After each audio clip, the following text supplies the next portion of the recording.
Por vezes surgem-me na memória filmes, séries ou apenas personagens com as quais me cruzei enquanto crescia. Muitas delas acabam por vir parar aqui, até porque esse é exatamente o propósito deste segmento do canal. E muitas vezes eu tinha assim flashes de memória sobre uma minhoca no espaço. Não me lembrava do nome, nem de um episódio em concreto. Apenas sabia que era uma minhoca com uma espécie de fato de astronauta ou assim e que tinha um animal de estimação ou algo parecido. Depois de uma pesquisa, concluí que se trata de Minhoca Jim.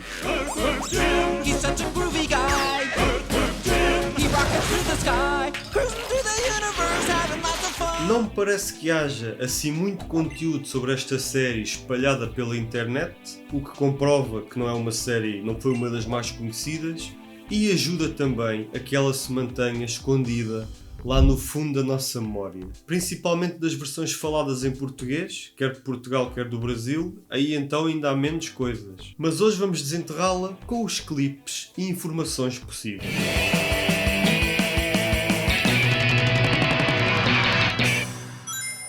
Em Minhoca Jim acompanhamos uma minhoca chamada Jim, surpreendente, né? Que era uma minhoca comum até que um superfato caiu do céu e caiu em cima dela e lhe atribuiu inteligência, não muita, um físico humanizado e super força. Com as suas novas capacidades e um fato com habilidades modulares, por exemplo, as mãos funcionam autonomamente ao resto do fato, ele decide tornar-se um herói com o objetivo de salvar o mundo de diversos vilões malucos. Além do superfato, ele conta ainda com uma arma vermelha, que dispara raios de plasma ou de laser, ou lá o que é, e uma espécie de turbina que ele tira e põe do bolso constantemente e que é o seu principal meio de transporte.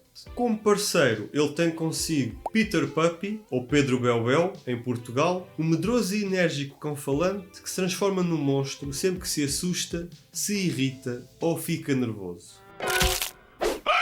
Oops! Oh, that didn't hurt, did it, Peter? Oh, say it didn't hurt, please! This is no time for... Nice, doggy.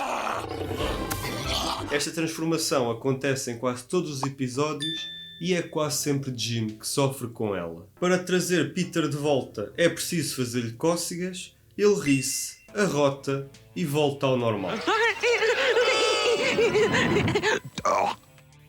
Não sei, há muitas coisas bizarras a acontecerem nesta série. Com eles costuma estar também a princesa Coiso Vital, sim é mesmo este o nome, que é a grande paixão não correspondida de Jim e que nunca lhe dá atenção nesse sentido. Até porque ela nem sabe o significado de paixão, porque cresceu a ser desprezada e aprisionada pela sua família por ter nascido muito feia, ao contrário da sua irmã, que nasceu linda e como era suposto. Por isso, ela não chegou sequer a receber um nome e cresceu num treino intenso para se tornar uma guerreira, de forma a conseguir se vingar da sua irmã pela forma como era tratada. Mas quem é a irmã dela? Entramos agora na secção dos vilões. A irmã da princesa What's Her Name é a rainha Slug for a Butt, uma espécie de lesma que governa no planeta Insectica. Jim is quite fond of her. You will capture my sister and ransom her for his super suit. With it I will rule the universe! E agora vocês devem estar-se a questionar. Então, mas a outra foi presa porque nasceu feia e esta é que é a bonita? Essa é uma das piadas da série, porque no planeta dela ela é considerada bonita e a outra é que é a estranha. Agora, qual de vocês é que acham que é a bonita? Fica ao vosso critério, eu não julgo. Slug for a Butt é uma das principais rivais de Jim e está constantemente a tentar roubar-lhe o seu super fato para, com o poder dele, conseguir dominar o universo. E este nome que estou a usar é só um diminutivo, porque o nome completo é Pulsating Bloated Festering Sweaty Pus-Filled Malformed Slugged for a Butt, que traduzido fica algo como pulsante, inchada, infectada, suada, cheia de pus, deformada, lesma como traseiro. O criador disto adora nomes literais. E quem vem reforçar isso é o professor Cabeça de Macaco, um cientista que tem um macaco na cabeça, lá está. Ele costuma aparecer com algumas engenhocas e supostamente é o criador do super fato de Jim que seria para a rainha Slug for a Butt. Algo me diz que ela não caberia nele.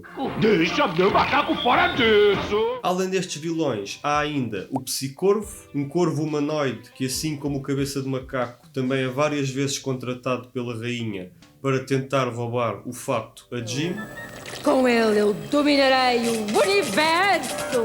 Permita-me aplaudir a vossa saudável falta de respeito pelos valores da família. Evil the Cat, um gato maléfico que está sempre à procura de formas de dominar o mundo, seja através de artefactos mágicos ou a invocar entidades. Ir à lavanderia, feito. Destruir todo o universo.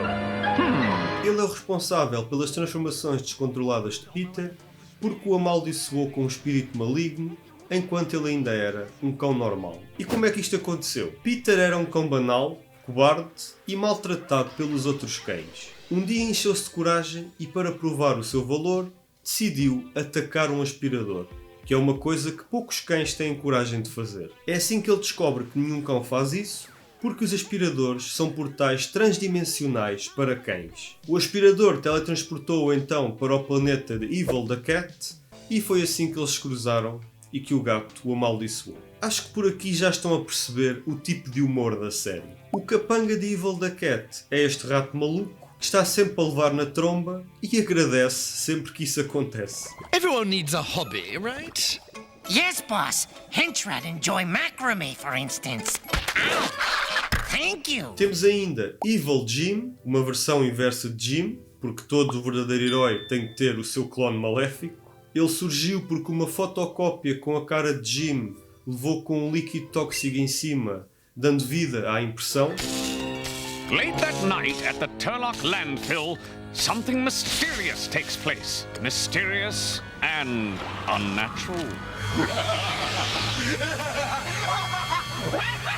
E o peixe dourado Bob, que mora em El Planeta de Água, o nome é mesmo assim, e está constantemente a tentar criar um exército de peixes, mas os peixes não são assim tão inteligentes para isso. Para o ajudar a movimentar-se, tem este gato bombado que nunca fala, mas faz tudo o que Bob pede.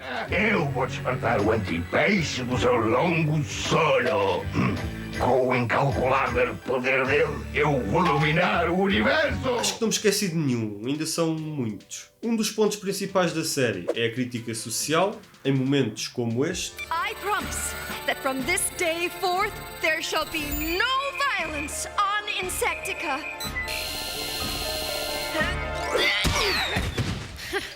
Politicians, always making promises they can't keep. Ou este. Ei, o que é que isso tem para assustar tanto o Psicorvo? Oh, só a dívida externa.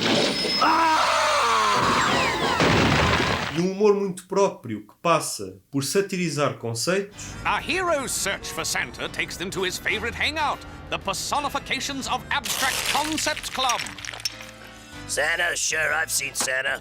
At every stinking shopping mall, on every stinking street corner, at the end of every stinking Christmas parade! Ou até a estrutura do próprio guião. Oh, just make up your own line here. It's got to be better than what's in the script. I mean, really. É também muito comum ter este humor de inverter o óbvio. Por exemplo, há um episódio em que Evil the Cat invoca o que é supostamente o demónio mais poderoso e ele não é bem o que nós imaginamos. Em vez de ser o típico demónio, é educado e falador. My name is Rosebud. Rosebud. I know. I look more like a Throktar or a Galgamort the Destroyer. But there you are, what's a beast to do? Além de inverter o óbvio, também adoram abusar do óbvio, quer para os nomes, quer para as soluções de alguns problemas dos episódios. Como por exemplo, quando o Jim vai ver um guia sobre onde é mais provável que a princesa esteja aprisionada. Também há muitas referências a outros filmes. Excelente! Um gato chamado Desejo. Pouco felino. Apocalipse Miau.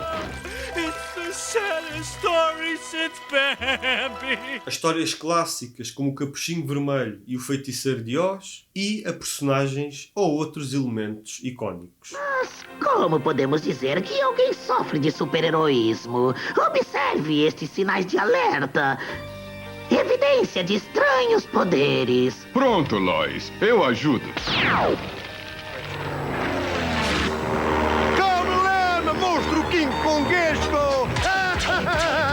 até uma ou outra piada menos apropriada, talvez. Jim, é o teu calçafone, não vais atender? Num momento, eu até estou a curtir. Sim, está bem.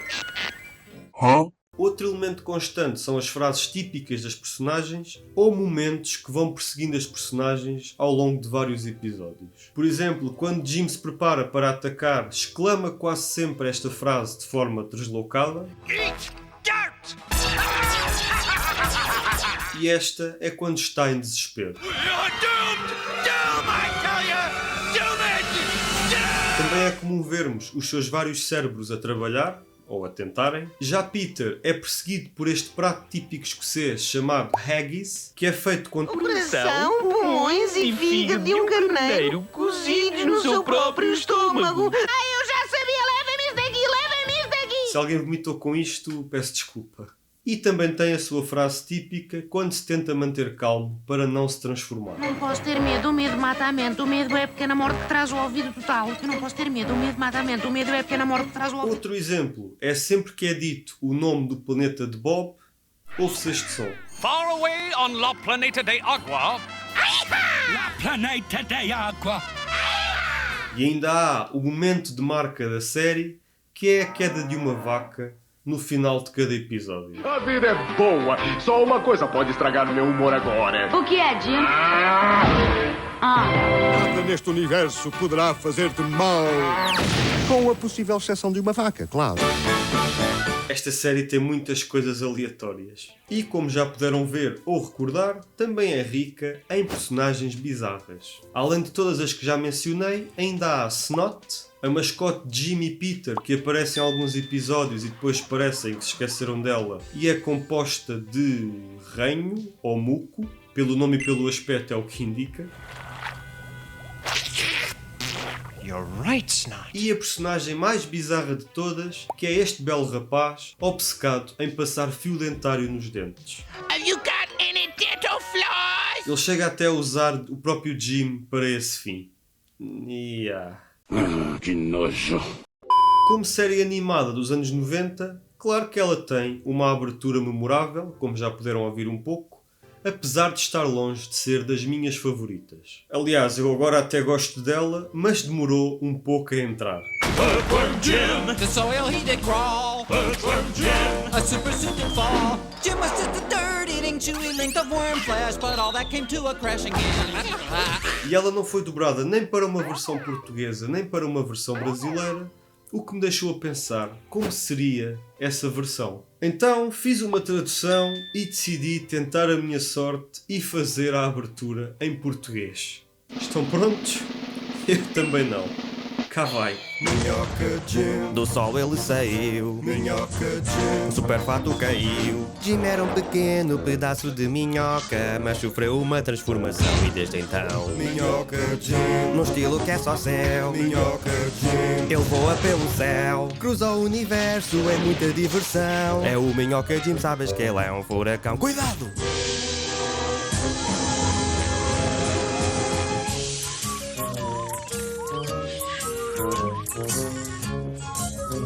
Mesmo cheio de músculos e com a sua arma vermelha, ele é uma minhoca e será a vida inteira. Com um super fato que o deixa muito forte. Se cantarmos juntos talvez ele tenha sorte. Minhoca Jim, não é nada banal. Minhoca Jim, um herói sem igual. Minhoca, minhoca, minhoca, minhoca Jim, vivas para o Jim. Altamente! Depois deste momento da Voice, vou listar alguns dos episódios que eu acho que possam ser memoráveis. Na primeira temporada há um episódio em que o super fato de Jim fica sem bateria e como o que lhe dá a carga são as pilhas dos deuses, os heróis veem-se obrigados a ir até ao Monte Olimpo à procura dessas pilhas e conhecem vários deuses bizarros. Terpsichore, goddess of disco. Excuse me? Can't hear a thing when I'm listening to my walk god. And I am Phlebiphus, god of nasal discharge. Há também um episódio em que Jim encontra uma espada mágica dentro de um pão que tirou de uma máquina de venda automática e passa o episódio todo a tentar perceber o treino da espada, como é que ela funciona. Ela é super poderosa, mas ele acaba por desistir dela porque percebe que o importante é resolver as coisas à sua maneira e não precisa de magia externa. Agora vou cuidar disso do jeito do Jim Minhoca aqui! Isso, bravo! Toma posse, ladrão vestido de banana! E ainda um episódio onde ele viaja pelo universo com a sua vizinha à procura da batedeira de ovos que ela lhe emprestou e ele perdeu. And most importantly, the fabulous egg beater is returned to its rightful owner. Hey, my egg beater has a brown handle. What do you know? Na temporada 2 há um episódio em que Evil Jim se está a sentir sozinho e decide construir um dispositivo para criar o inverso de todas as pessoas do mundo. Agora, fora com o gêmeo bom, venha o gêmeo mau! Era o que me faltava, mais uma gêmea má. Existe um episódio em que a Rainha Lesma é destornada pelo Psicorvo e pelo Professor Cabeça de Macaco, que se viram contra ela e então acaba por passar um tempo na Terra a ter uma vida comum. A Lúcia começa a adorar a simples domesticidade suburbana, deliciantes atividades como a limpeza. Pronto, um brinquinho. As compras. Ouça, tem isto no tamanho 146? Até que descobriu o amor e casou com um maestro cubano. Babalu! E há um episódio em que o Psicorvo fica todo acelerado por beber muito café, transformando-se numa espécie de flash descontrolado. Para o derrotar, Jim recorre a mangas e a aveia para fazer aromoterapia, transformando-se num ser de energia puramente relaxada. Uma espécie de Jim em versão hippie. Como são energias tão opostas, a luta dos dois provoca a destruição do universo e é o próprio criador da série, conhecido por Jim como o grande espírito de minhoca, que os vem ajudar a reconstruir tudo. What is your form anyway? Am I supposed to recognize you? I am your creator. Just look. See? But all this is trivial. What is important is that we recreate the universe. Acho que fica aqui um bom apanhado do que se passa na série, do tipo de humor e de aventuras. Aproveito para dizer que se quiserem recordar o primeiro episódio, eu tenho um resumo de cerca de 1 minuto no canal, podem ver aqui. E se quiserem ver como tudo terminou, também podem ver aqui. Também vão estar no final deste vídeo. De tudo o que já recordei aqui, acho que este foi o mais estranho de rever. A verdade é que eu não me lembrava de muito, mas o que me lembrava não era bem assim. Foi um pouco difícil de entrar no ritmo e apesar de ter ganhado algum carinho pela personagem, eu não adorei a série. Talvez pelo humor, com o qual não me identifiquei muito, ou até mesmo pela estrutura dos episódios, que são muito estranhos na primeira temporada. Na segunda já muda e passa a ter uma estrutura comum, linear, mas na primeira os episódios começam com uma situação que não tem nada a ver com o resto do episódio. Por exemplo, no primeiro episódio começa com Jim e Peter pendurados a lutar com o Professor Cabeça de Macaco. Eles conseguem resolver a situação e depois isto não tem nada a ver, não contribui nada para o resto do episódio. Depois disto passa a abertura da série e só aí é que começa realmente o episódio, que nem sequer tem nada a ver com o Professor Cabeça de Macaco. É como se aquele momento não tivesse acontecido. Ou seja, o início dos episódios são só momentos introdutórios aleatórios e o episódio começa mesmo depois da abertura. Depois, a meio dos episódios, há uma espécie de pausa comercial em que vemos outro vilão qualquer a fazer outra coisa completamente aleatória que também não tem qualquer ligação com o restante do episódio. Voltando a usar o primeiro episódio como exemplo, há um corte a meio e passamos a ver Evil the Cat a tentar livrar-se de uma criança porque acha que ela é demasiado fofinha. Então acompanhamos as suas tentativas, ele tenta várias vezes, dá-se mal e depois isso termina e voltamos para o episódio normal. Ou seja, são pausas do próprio episódio com temáticas completamente aleatórias. Ah, agora eu entendi! E algumas funcionam mesmo como uma espécie de anúncio publicitário por algum dos vilões dentro do episódio. Estilo de vida dos ricos e vilões. Esta noite, apresentamos o professor Cabeça de Macaco, inventor de aparelhos diabólicos chiquérrimos, como o assombroso Caldeirão Faiscante. Não sei se isto tinha algum propósito, se existia mesmo uma pausa comercial, se isto era só para preencher tempo de episódio, ou se foi algo apenas que os criadores da série quiseram fazer assim e pronto. Mas é estranho e incomum, pelo menos das séries que eu já vi e que me lembro. Um dos recursos muito comuns nos episódios é a quebra da quarta parede. A série tem um narrador à moda antiga que interage com as personagens e as personagens com ele, ou até com o público. Ei, ó narrador, lê já isto ou eu disperso isto tuas moléculas. Ai, credo. Oh, perdão. Mais tarde, um psicólogo e um professor depuseram a rainha e assumiram o trono insecticano. Há um episódio, por exemplo, em que Jim descobre o plano do peixe Bob porque recebe o guião em casa. O narrador ajuda-o, de certa forma. What the heck is that? It's the plot development alarm! By the great worm spirit whose secret recipe for lobster bisque must never be revealed, Bob is taking over the galaxy again! Quando a série se aproxima do fim, começam a surgir algumas piadas, ou alfinetadas até, sobre a falta de audiência da série. Jim, nós temos mesmo de aturar tudo isto? Oh, lá se temos. A nossa audiência está de rastro. A mira técnica tem mais espectadores do que nós. Se não tivermos mais gente a assistir, o minhoca de Jim deixará de o ser. A falta de budget. O orçamento da série esgotou-se. É a quinta vez esta semana. Uns 2.000 para os estúdios Universal deve chegar.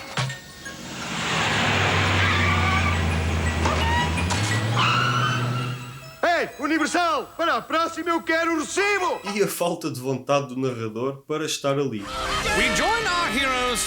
You can see for yourselves. Awful danger, blah, blah, blah. Ah, narrator's too good for our predictable story structure, eh? Getting himself a tood. Não sei se o ambiente estava mau ou se eram puramente piadas mesmo, mas parece aqui haver algum desagrado ou frustração. Quanto às vozes, há mesmo muito pouca coisa sobre as versões faladas em português, mas jogamos com o que temos. Começando pela versão original, onde temos as vozes de Dan Castellaneta, Jeff Bennett, John Cassir, Cat Susi, Andrea Martin, Charlie Adler, Jim Cummings e Edward Hilbert. Quanto às versões faladas em português, em Portugal por parte do estúdio Luminária Música, com direção de Jorge Sequerra, e no Brasil não encontrei informações sobre isso. Temos as vozes de Jorge Sequerra e Cassius Romero, Vítor Emanuel e Fábio Lucindo, Carmen Santos e Fátima Noia, Ivo Roberto, Daoís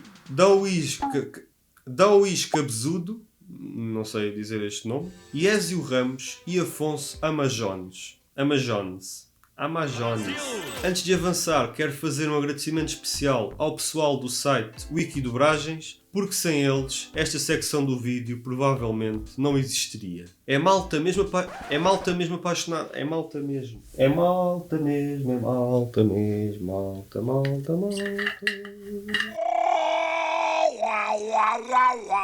malta mesmo apaixonada por isto, que se esforça muito para manter as informações todas certinhas, e eu não digo isto em todos os vídeos para não me tornar repetitivo, mas eles são sempre o meu recurso principal em vídeos de nostalgia. A página está sempre referenciada nas minhas descrições para este tipo de vídeos e não tem lá o link porque eu ouvi dizer por aí que o YouTube não adora links em descrições. Esta é daquelas coisas que pode ser apenas um mito, nunca se sabe muito bem, mas também não vou ser eu que vou tentar descobrir. Era só mesmo para deixar este obrigado. Muito obrigadinho! Quanto a outras produções, acho que esta série também não terá gerado muita coisa, até porque ela própria é uma outra produção, é uma derivação de um jogo que eu acho que é muito mais conhecido do que a própria série.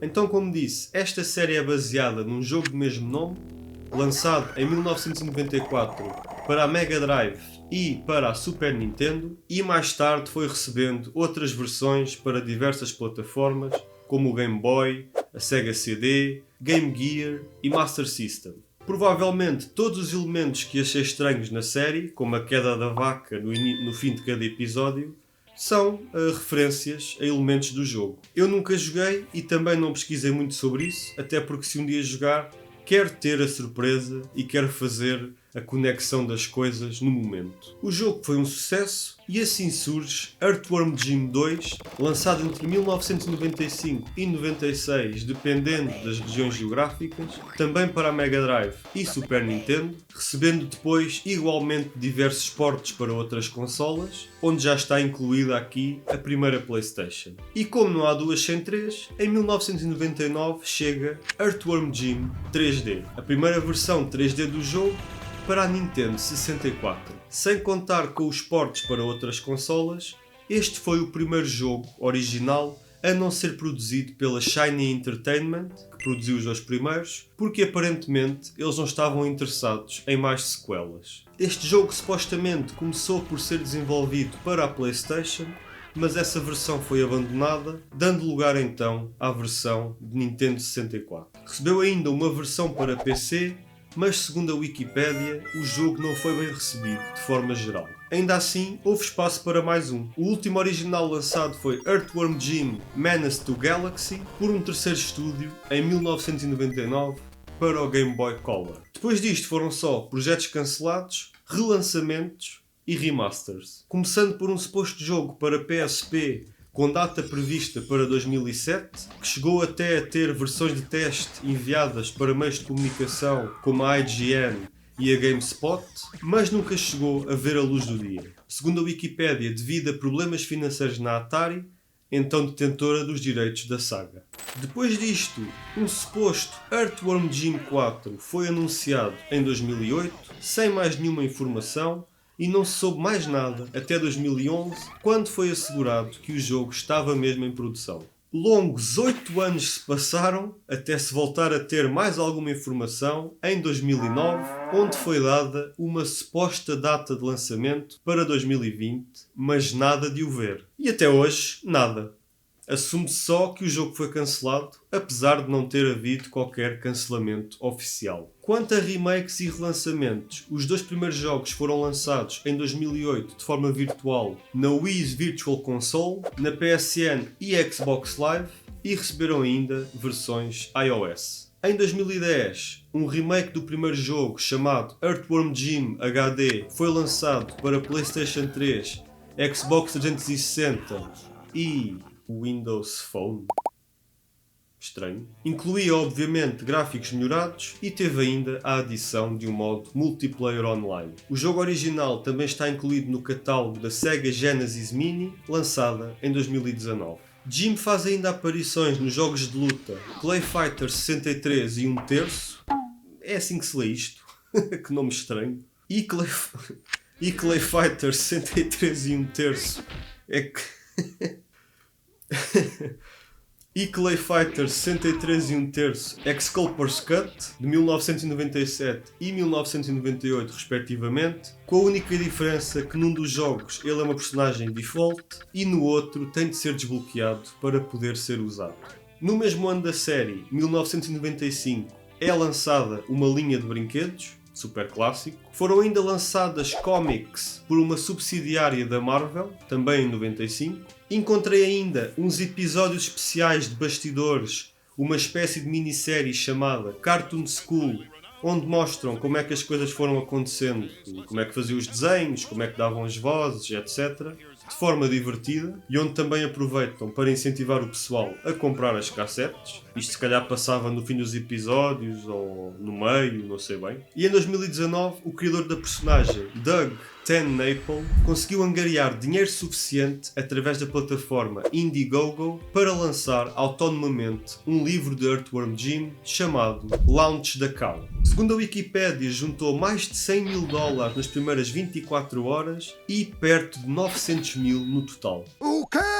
Depois foi iniciada uma nova campanha de angariação de fundos para um segundo livro chamado Earthworm Jim 2 Fight the Fish, que supostamente também conseguiu $100.000 no primeiro dia. E acho que é tudo para Minhoca Jim. Esta é daquelas que estava mesmo guardada lá no fundo da memória, mas espero que tenhas gostado de a recordar e de receber todas estas curiosidades e informações sobre a personagem. Eu sou o Oliveira, estás no Caverna Pop, e eu espero ver-te no próximo vídeo sobre outra série, filme ou jogo. Tchau!